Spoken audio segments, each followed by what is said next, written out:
So I have been as many people have been.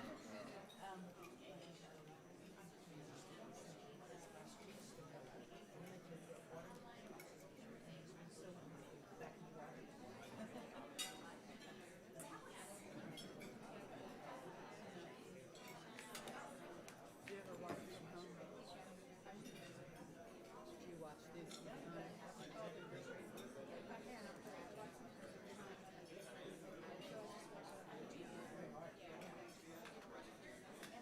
Right before they do it in the bill, they turn it on for a few minutes while they're setting up. Everybody to watch.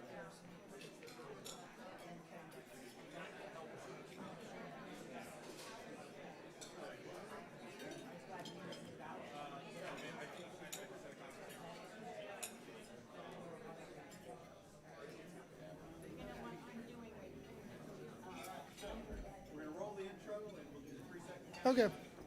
All right, we're good.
Hello, and welcome to the Columbus Metropolitan Club. I'm Steve Marks, Chair of the CMC Board of Trustees and President of Hannah News Service here in Columbus.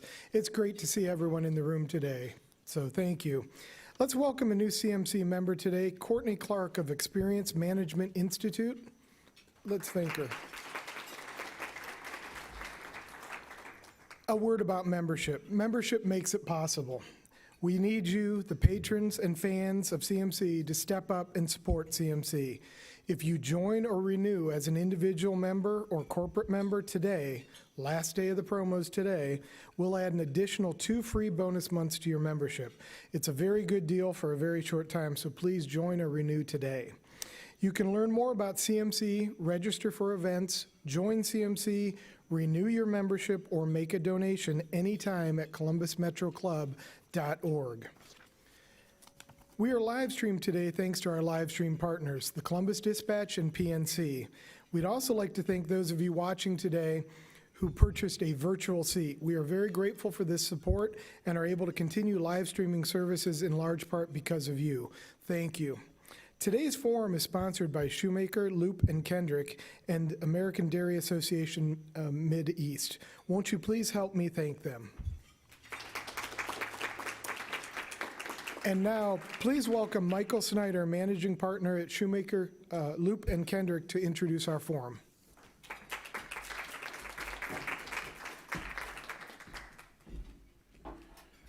Thank you, Steve. Shoemaker, Loop, and Kendrick is proud to support the mission of the Columbus Metropolitan Club, where important topics are discussed with the community and everybody is welcome to participate. Today's topic is going to focus on inclusion. And as a lawyer and member of the local bar, I would like to ask that we all take a moment and observe a moment of silence to recognize Justice Ruth Bader Ginsburg, a woman who spent her life working to end discrimination and promote diversity and inclusion throughout her career. I know this is for some people might be a political issue, but I think we can set that aside and have a moment of silence and just recognize what she's done for our country.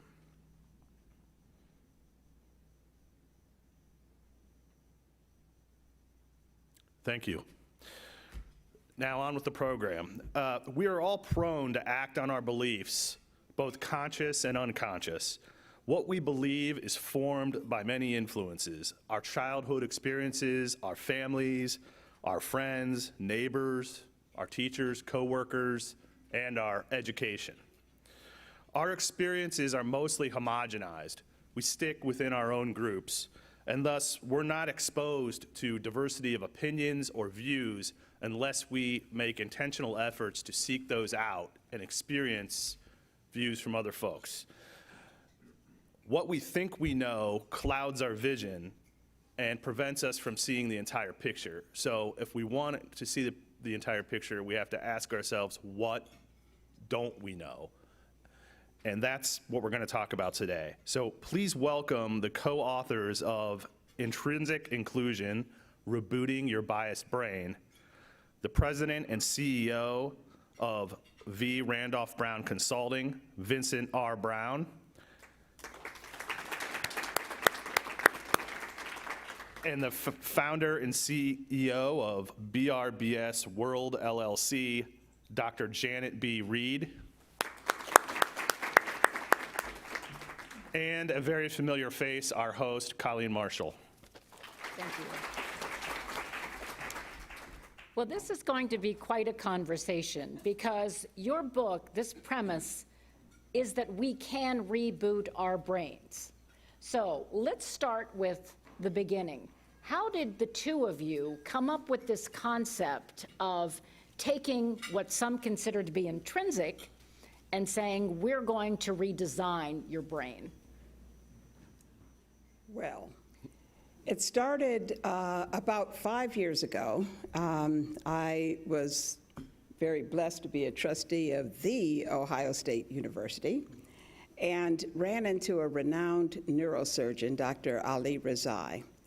And as some of you may know, he specializes in putting probes in brains and so forth. And we just jokingly said, Dr. Rezai, can you put a probe in the brain that would make us unbiased? Well, it was a joke. But he said no, not now, and he started introducing us to some other scientists who were working in this whole arena of neuroscience. And what we came to know is, and I think the best way to think about it is, many of you know post-traumatic stress syndrome. You know, someone goes to war and they see some horrible things. They come back, and every time a car backfires, they flinch. That's because their brain circuitry has been rewired. If we think about that in a positive way, imagine that people encounter each other in a very positive way. So then when they see those people in the future, their brain is rewired, and instead of moving away from those people who they are unfamiliar with, they move toward them. So the brain is a remarkable organ. So the premise is, yes, you can rewire your brain. The question is how? And that's what started our journey into looking at how that can possibly happen with people who are willing. And we found a lot. That's the key. That's the to key. rewire my brain, to reboot the way I think, the way I conceptualize my world and other people. Don't I have to want to do that, Vincent? Not only do you have to want to do it, it's a hard job. It's not easy. In fact, if it were easy, we would all do it. And oh, by the way, just because you're a good person, air quotes, doesn't mean that you're going to be naturally inclusive. It first starts with really understanding how the brain works. Now, Dr. Reed is a scientist. I am a former personnel person. That tells you how long ago it was called HR. But you've got to start with understanding that our brains just work fast. So if I had started this presentation with this hat on, right, you'd have had some thoughts. Is that fair? Some of you might have said, hey, why has he got a hat on or not? Others might have said, what's that about? Probably if I'd have started with this hat on, and we're up in Buckeye land, don't you have some thoughts about that? Some probably say, oh, wow, that's an easy win for us. We love them to come up here all the time. Right? You already had a thought. If I had started the presentation with this hat on, you all would have loved whatever I said. See, I'm changing your behavior right now because your mind already is thinking, I'm making a connection in that, and if I had dared start it with this hat, oh my goodness. So here's the point, folks. In less than 7 seconds, we make well over 11 impressions, and the key is, do we choose to act on those or not? Because a lot of those things you can't stop, but what you can do is choose. And that's when rebooting your biased brain comes in. You know, we always hear that prejudice and bias is taught, especially to children, that children don't see color, children don't care if you're straight or gay, children don't care how much money you have. But hasn't your research also shown that even babies, isn't this something that you concluded, that even infants look for people like them? That's right. That's right. And the premise now, at least the most common understanding of this is, back in ancient times when we roamed the earth as tribes. So as long as you stayed with your tribe, you got some food, you got some water, things where people loved up on you, et cetera. And imagine were we a tribe even here, and we found a good watering hole out here. We got some water, and we got some fertile land, and some animals and all that, and everything was good. And we all knew each other because, we're all in the same tribe.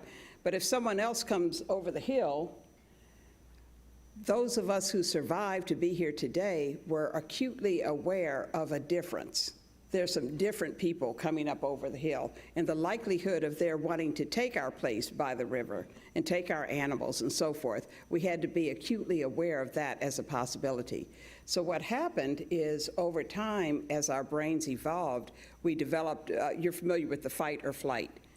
We developed a very acute sense of who was like us and who was different.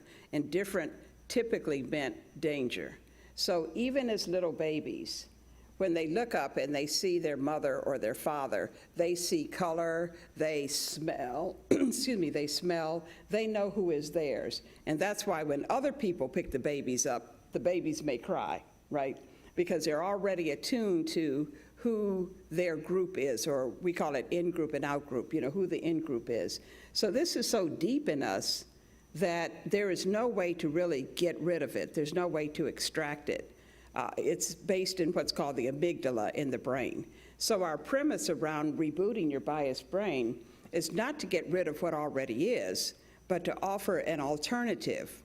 And that alternative can only be accessed if you pause. And Vincent knows a lot about the power of the pause. So you will definitely, when you see somebody who's different than you, the stereotypes may flow, the cringe may come, but if you just pause long enough, just for an instant, to think that there might be another possibility around who that person is, or what that person is doing, or whether they mean you harm, it makes all the difference in the world. You want to talk about that Just pause? Yeah, one tell other us thing, about the pause. Yeah, so the power of the pause, and really, you think about it, as Janet said, you go through all of these things so quickly. For example, right now, very few of us are probably thinking that we're blinking, but that's subconscious. Very few of us are thinking that we're breathing. In fact, if it comes to your conscious mind, there's probably a problem, because that's not supposed to happen. Well, there's a lot of different things that are going on. In fact, 11 million different stimuli are happening right now, but your brain can only prioritize anywhere from 40 to 50. And so what you have to do is have this ability to ask the question, why did I operate that way? If I'm in a boardroom, pause. Why is everyone there looks just like me? Why is everybody there went to the same college that I went to? Why is it that when we look at promotions, they only look like certain people from certain schools, et cetera? It's the power of that 7-second pause that makes the difference. And if I could just add one other thing on the children, because I have 3 grandchildren, and I'm so powerful about that, or excited about that. Here's the bottom line, folks. We all see color if you can see. Some of us were taught to say we don't see colors. That's not true. But here's the difference.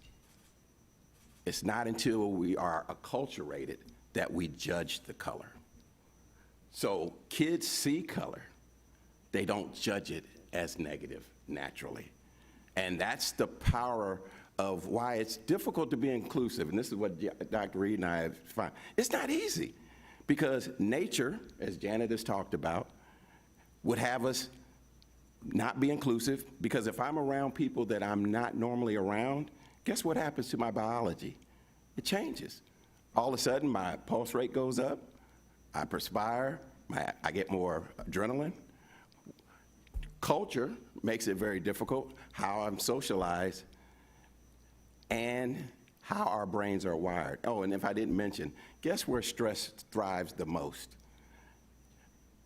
And bias in the same room. So when we are stressed, bias is flourished. And the workplace and the world we live in today, we are incredibly stressed. And we're incredibly making decisions in 7 seconds. Are you in or out? It just happens that quick. So if this is intrinsic, organic almost, and you can trace it to the part of our brain, and it's protective, and it's something that we are born with, should we be changing it? Yeah, so it worked for a while. You know, when we were all separate, again, those separate tribes roaming the earth, and being connected didn't really matter that much. In fact, being disconnected mattered more. But now, as we are so interconnected, I mean, we're texting with people in China. If you haven't noticed, the demographics of the United States are changing, but the demographics of almost every country in the world are changing. People are intermarrying. The Japanese are marrying Chinese. I mean, things you never thought would happen. So the bottom line is, whereas being apart was necessary for survival back then, learning how to be connected is necessary for survival now. But our brain just hasn't evolved to that point. So therefore, we'll never get rid of that piece in the brain. Dr. Razai said, yeah, you know, we can change our brain in another 3 million years. But what we can do is train ourselves to be able to better connect with people who are different than we, because it's necessary for our businesses, it's necessary for our communities, and every other aspect of our lives. Let's talk about what the danger is if we don't start rebooting our brains. We have seen in this country a division that is so starkly apparent over the last several months, starting with George Floyd. And one of the things that I thought was remarkably different, because the three of us are old enough to have remembered, you know, some of the 60s, and to remember the division and the protests and the Vietnam War, but this time it looked to me as if the people who took to the streets as part of the Black Lives Movement weren't all black. Yes. So but we also saw unrest and a return to the stereotypes from people who were against the Black Lives Matter movement. So is the danger of us not rebooting a continued division? Go ahead. I guess you can see we both want to answer that one. Here's the reality, folks. What's happened, particularly with blacks in America, is a 400-year-plus scenario. It's not new. In fact, the Pew Research study, I was just talking about a research study we just saw, talked about racism and is it a priority in America? And they've been asking the same question since 1948. The highest spike was in the 60s, Civil Rights Act. The second highest spike was George Floyd. But here's the scary part for me. It's already starting to come back down. So the reality is it a movement or is it a moment? And I think that's really part of the challenge that we have to talk about, is do we take this as a movement or a moment? And I think the good news is that many younger people and many other people are really getting involved. But if that doesn't continue, right now, and Janet and I were just talking about this, we believe that a lot of that conversation is based on sympathy, but intrinsically inclusive people talk about respectful empathy. And they are very, very different sets of behaviors. So there are things that we need to do, and if we don't do them, then I'm afraid that my 3 grandsons will be experiencing these same conversations as they get older. But the good news, I believe, is we do have a moment to make this truly a movement. I thought it was telling when you brought up Ruth Bader Ginsburg, because we did lose, in my mind. You Yes. know, they teased me at work. I have a bobblehead of Ruth Bader Ginsburg on my desk. But she did so many remarkable things, and I happened to be with my daughter over the weekend, and we were talking about her, and I said, do you realize when your father and I got married, I couldn't get a credit card without his permission. When I was in high school, there was no funding for girls' sports. She did so many remarkable things to change the world for women and minorities. So who do you see as the person we turn to next to do something for those who are typically disenfranchised? You know, that's, that, the fact Well, that's that the no easiest- name popped in my mind is, Yeah. you know, I think it is. Or is it us? Yes, That's what- and that's exactly where I'm going. I think it's important to look for leaders, especially those who can impact via legislative moves, you know, things that can benefit all of us. But ultimately, it is us. And that's where I think the concept of intrinsically inclusive people is originating. And I do want to say, you know, pertaining to what you talked about before about how split we are, you know, the dichotomous nature of where it is that we are. Unfortunately, we have lost the ability to have a dialogue with people whose beliefs are different than our own. It's a debate. So it's a matter of my ways are better than yours, and if you espouse this, then I'm here to beat you down with my logic. We've lost the ability to hear.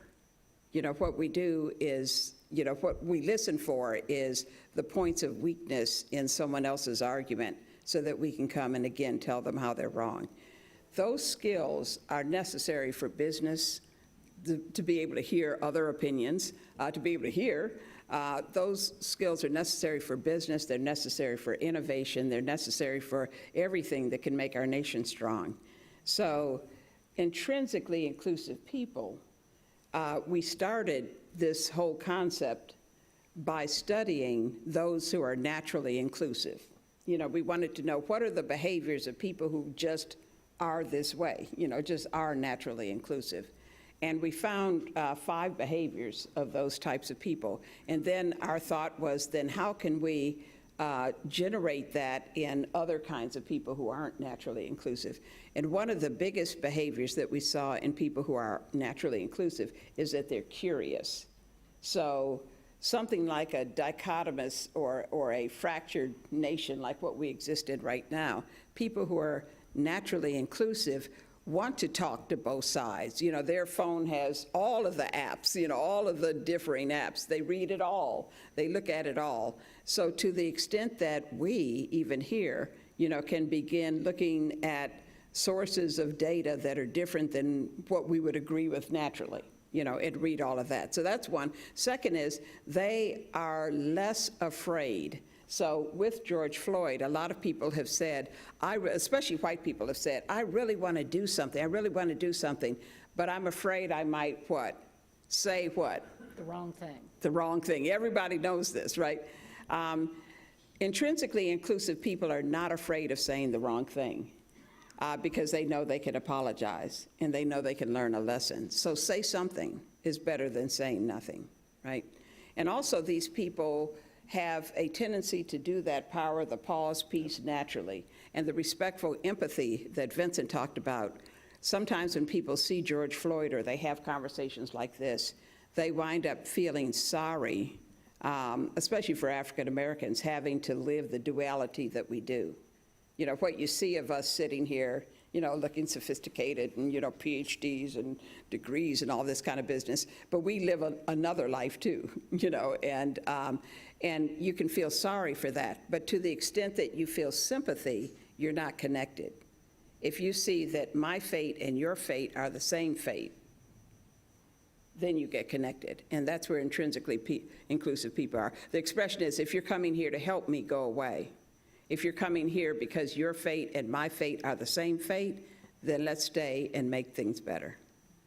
So how did you go about identifying these people who were intrinsically inclusive? How did you find, I mean, look around this room. Tell me who in this room has no bias, or tell me who you think is intrinsically inclusive. I'm not going to make her really point at anybody. Don't look so afraid. But how did you identify these people to study their behaviors? Yeah.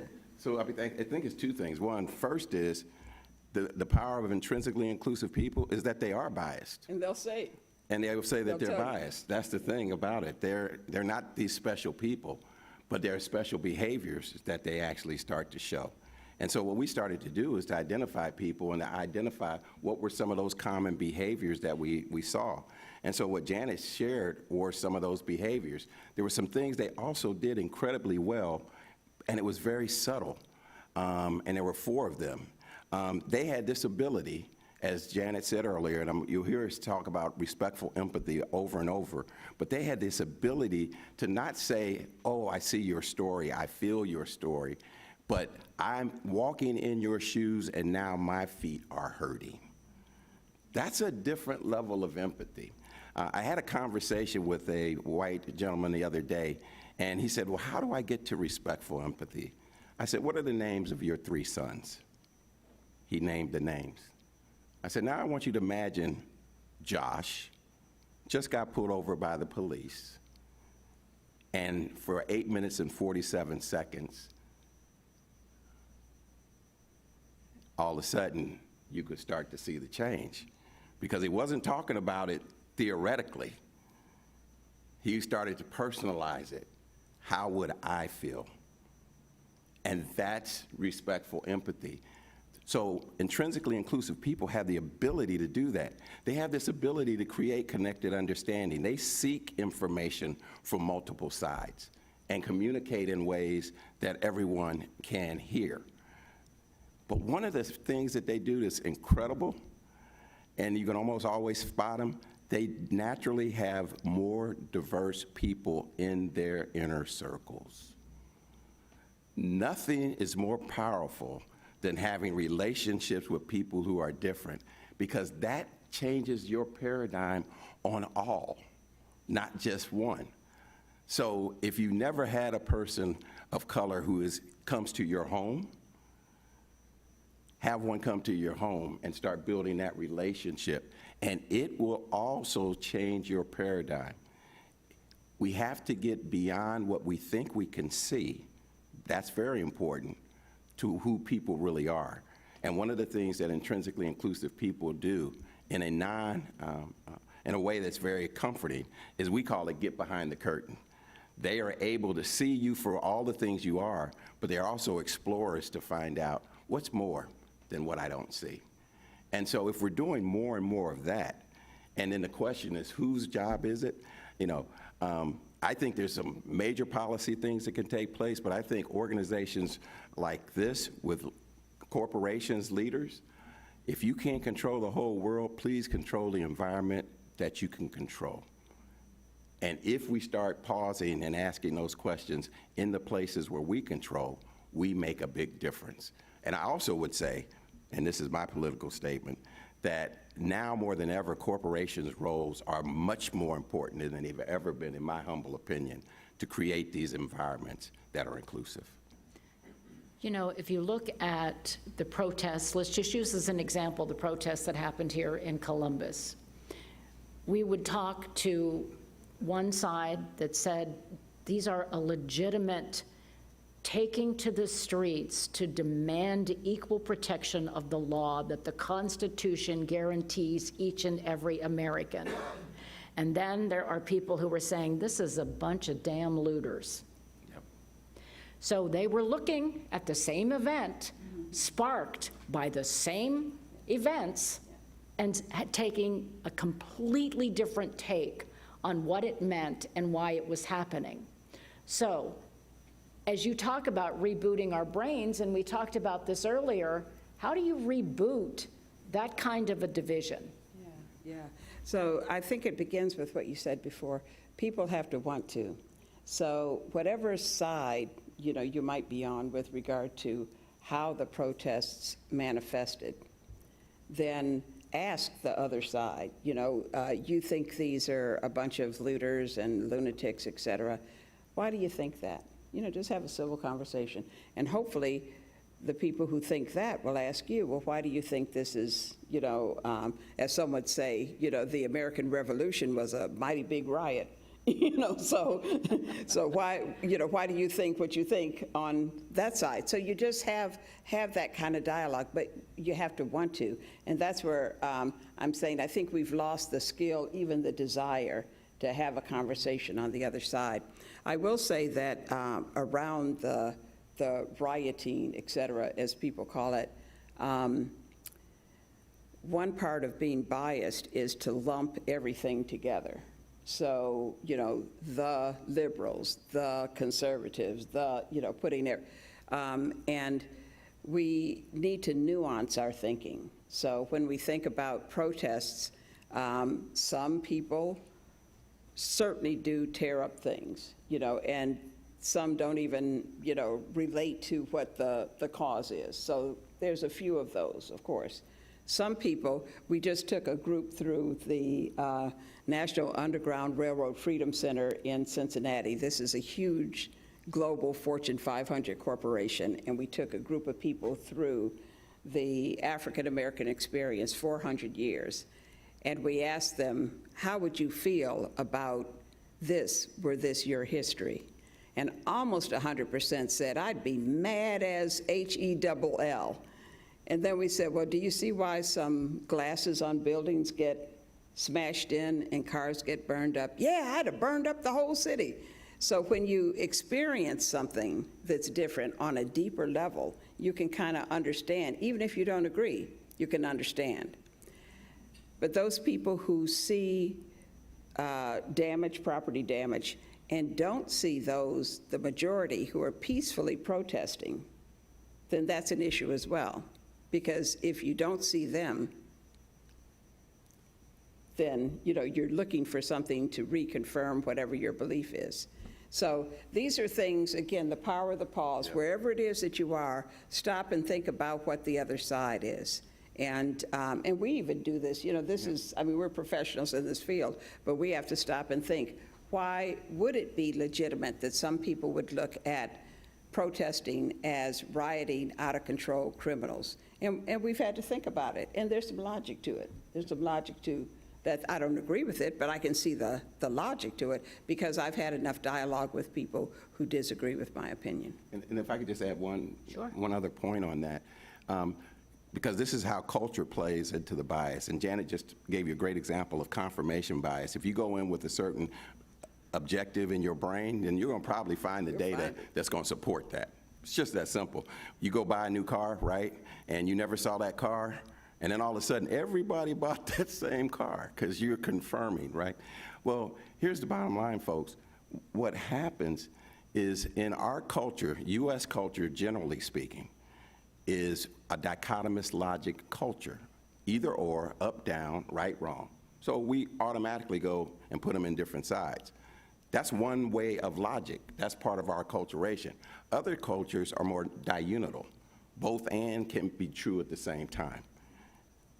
Typically, that's an Asian philosophy, generally speaking. Intrinsically inclusive people have this ability to be more diunital thinkers. They can see both and can be true at the same time, and they're constantly looking for that kind of information.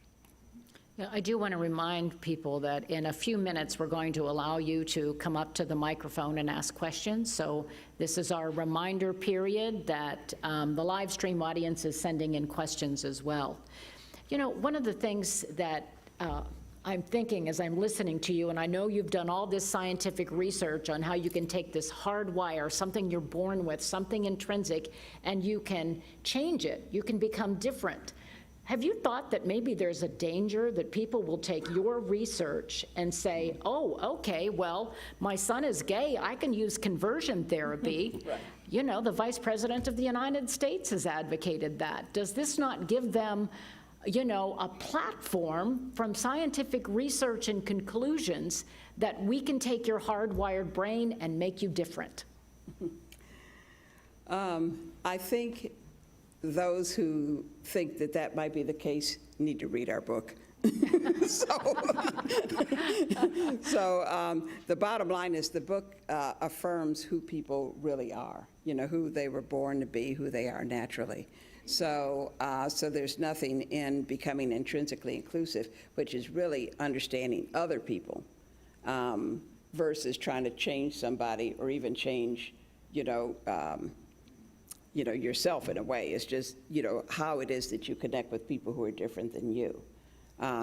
So the brain, though, can be changed in some ways, but not in all ways, okay? So some way would be, for example, if, I'm making up this example, but if I have something against short people, because I'm short, so I'll use this example. I have a problem with short people, and my son gets hit by a truck, and a short surgeon saves my son's life. Then my brain, I've just had a significant emotional event. So now I look at short people very differently. We've all seen experiences like this where you may have an opinion about somebody and then all of a sudden, boom, they've done something unexpected. So those things can change your brain in terms of how you perceive other people. But we're definitely not advocating changing who it is a person is intrinsically in the first place. So what should we be doing as we listen to you if we say to ourselves, I think I might have some internal biases and I might look at someone and make a snap decision? Are there exercises? Or is there something that we should be doing right now to make sure that we are more inclusive? Yeah, so the first thing I would say is, don't say might, because you do. We do. I'm saying you do, we do. If you're human, you're biased. It's the way our brains are set up. It's a reality. That, I think, is the first recognition. The moment that we make that recognition, then it's, so what can I do? And again, this whole idea of slowing down, practicing the pause. Oh, here's another secret. Not a secret. Guess what? Our biases are often seen very well by others, even when we can't see them. Okay? So one of the things we can do is surround ourselves by people who will tell us the truth, and we will hear them. And we will not react negatively when they say, yeah, everybody's like, oh, that's way too hard. But that's the reality, folks, because it's easy to see the biases in others. It's so difficult to see it in ourselves. And what we talk about is the hardest work, quite frankly, is to work on us first and then lead in that way. So surrounding yourself with people who will point out to you, you know what, Vince? And let me just tell you this, for 35 years, to my right, is a person who points out all of mine. And vice versa. All the time. And that's why we've been doing work together for 35 years. Absolutely. But we respect each other and we get each other's perspectives. I mean, we could go on time and time on how we have identified opportunities for us all. And folks, this is truly an ongoing life journey, we believe. You continue to grow, you continue to learn in it. But I also think it's good news, from my opinion, because if we choose, we can be more naturally inclusive. And I honestly believe that that's some of the medicine we need in this country right now, is more people to not only be that way, but to act that way and be very proactive in that. For a minute there, when you were talking about us taking criticism, I was starting to think this was a work of fiction. Some people don't want to hear that, do they? Jane has some questions. I know she's been getting some online. I have. And this goes right back to what you said. Can you please repeat the 5 qualities of naturally inclusive people? Yeah. Okay, so one of them is that natural curiosity. Like I said, they just want to know. They have an interest in that. The second one is that they have less unjustified fear. So if someone were walking down the street who's very different than they, for some of us, we may flinch. For them, they've practiced the power of the pause for so long, they'll let the flinch come, but then they'll say, but then again, there may be something different about this person. In addition to that, they have no fear of having a conversation, making a mistake. You know, they know that they can apologize and so forth.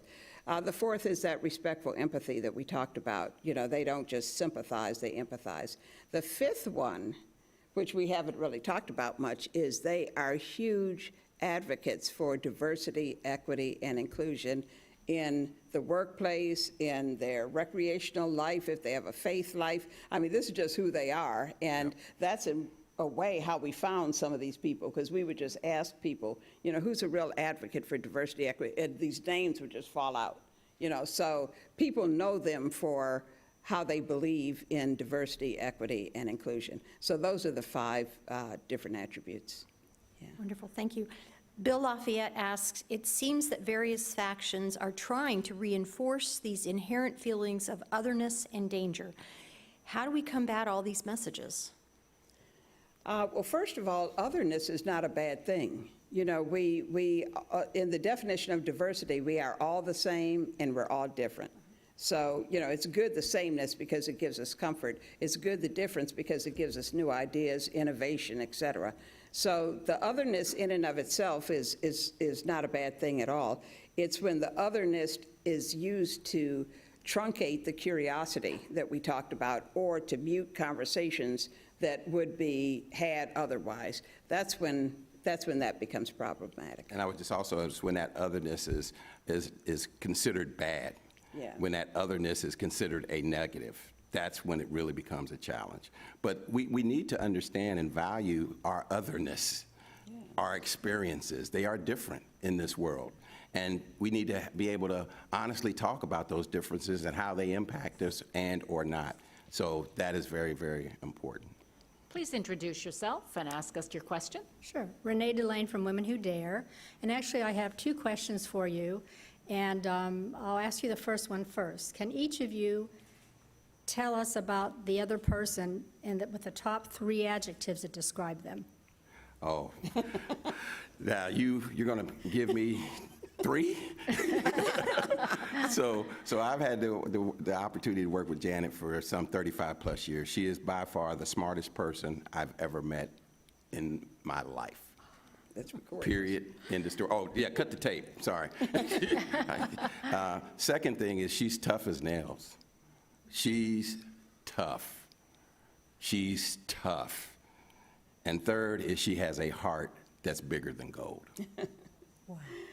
And I think, you know, in this world of diversity, equity, and inclusion, you know, we talk about a lot of things that we recommend to all of you, but all the things we recommend to you, we do ourselves. So one of the things we have done is explore our thinking diversity between the 2 of us. And this is an instrument that we use quite frequently, the Herman Brain Dominance Instrument.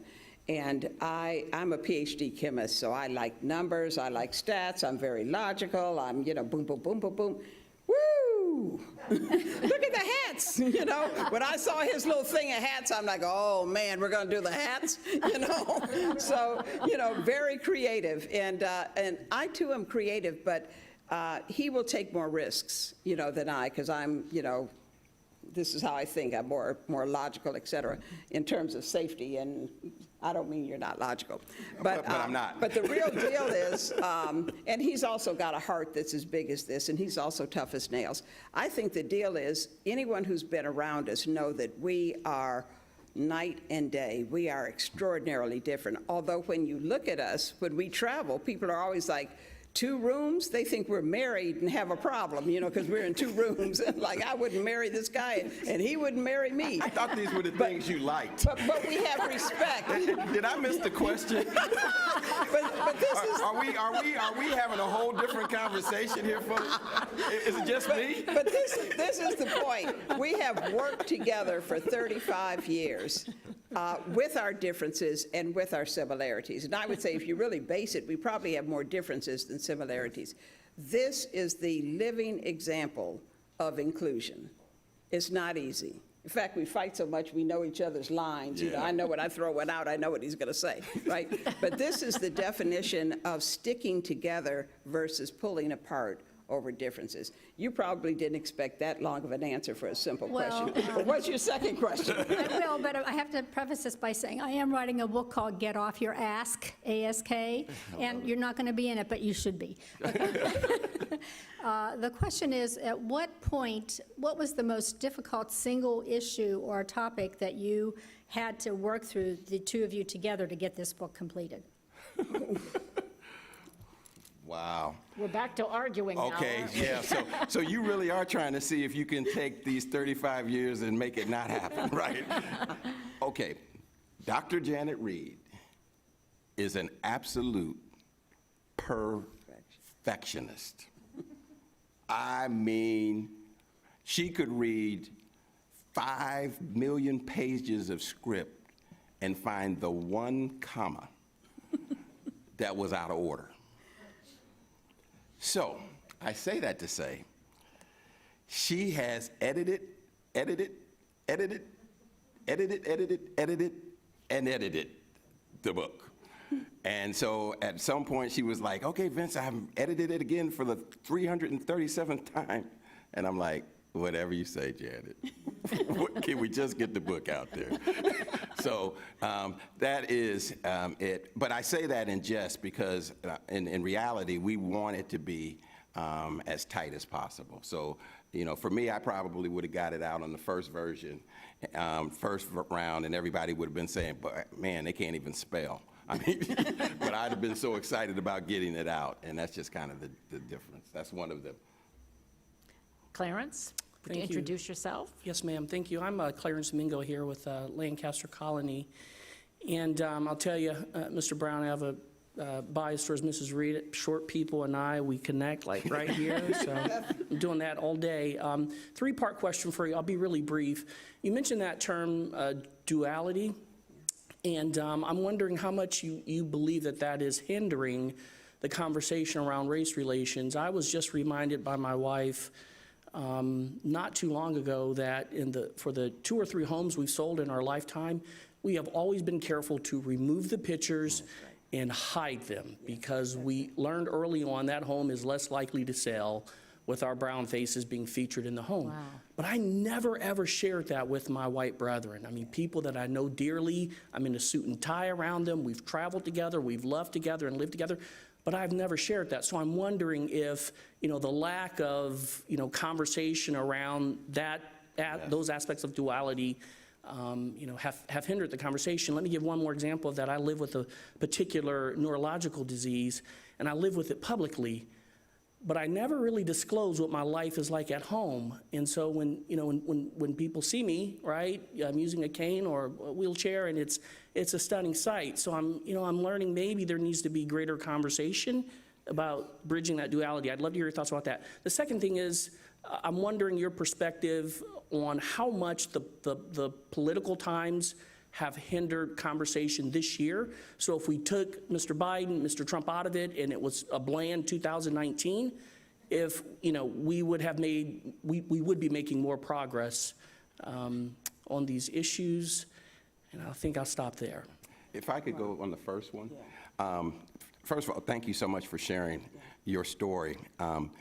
And there's a recent article and actually a video down in Florida. The exact same story that you just shared about the home.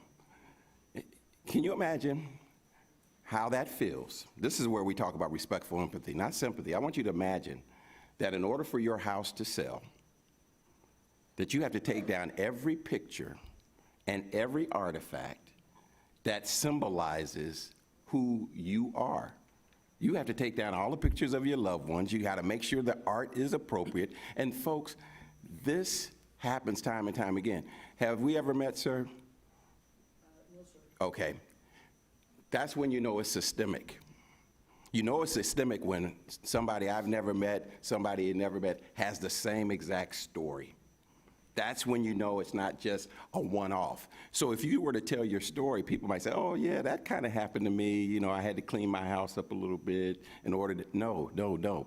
We're talking 40, 50, 60% difference in the economics. And then that impacts how wealth is transferred from one generation to the next. So I would just tell you, so your name, sir? My name is Okay, so I would just say, you know, if you need validation on Clarence' story, I will send you the video of it's not Clarence. This is what happens time and time again. Long story short, we need to have environments where we can share these stories and hear them. Mr. Brown, I would add one other thing to that. And my wife also pointed out that, and I say this with a good degree of, emotion, because we never thought it was abnormal to do otherwise. That's the scary part. Thank you. That removing, pictures of family and loved ones who've gone on to glory, we never thought that that was abnormal. And so our minds need to be reprogrammed, if you will, as to how to conduct ourselves differently in this new environment we're trying to build out. Yes. I'm a well-traveled, marginally educated person, and I find it stunning and deeply saddening that even a man of my, modest stature has lived that way. And I'm praying for better for my daughters, but I think it starts with my own reprogramming and boldness as to how we do things. So. Can I share one other thing? First of all, thank you for sharing, not just the head part, but how it feels. Because that's when we've got to practice that respectful empathy. I will tell you, when Mr. Floyd was murdered, honestly, my first reaction was not a reaction. It wasn't news. It wasn't until I really realized how it was impacting my sons that it really hit me, oh my goodness. My point is, we have adapted and adopted many different behaviors to cope. And one of them was just to kind of say, well, this is just another event, another event, another event. Last thing, and I think these stories need to be told. I live in a neighborhood that's predominantly Orthodox Jewish. My sons, 3 of them, we always had the home we wanted to have our friends come to. That was one of the best advice I got. How do you make sure your sons are doing the right thing? Make sure they're at your house, and you get to see who's there, okay? My youngest son started not coming at the house anymore. I said, hey, Adam, what's happening? He said, Dad, my friends don't want to come over here anymore. I'm like, why? Every time they come over here, they get a ticket. Every time. That's the story. So we have to tell these true stories, folks.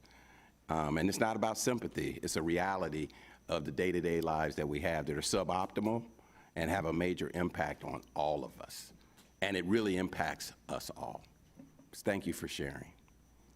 Yeah, we thank both of you, too. We are sadly out of time. This has been fascinating. Thank you so much for sharing, and let people know when the book will be out. Oh, yeah, ask Janet. I'm done editing. I'm done. Are you still editing? But thank you both very much. Really enjoyed it. Wow, what a great forum for the day of our annual meeting. This was fascinating. I hope you really pulled some great information out of there. It's again, I feel like I say this often. It raised up on my list of favorite forums. So great job. So next week, September 30th, CMC is partnered with the United Way of Central Ohio to present data and discussion around diversity and leadership in the nonprofit world. I'd like to give thanks to today's sponsors, Shoemaker, Loop & Kendrick, and the American Dairy Association Mid-East, partners Central Ohio Diversity Consortium, our live stream partners PNC, Columbus Dispatch, and I forgot earlier, NBC4 and NBC4i. And then to our online virtual seat patrons, again, thank you. It's great to have you watching and helping financially support. I want to take this opportunity to just thank all the board members and past and present that are here today. It's great to see bodies in this room, and it's great to see you all in person. We've not gotten together for a while, so thank you for coming out today. And a special thanks to our speakers, Vincent R. Brown,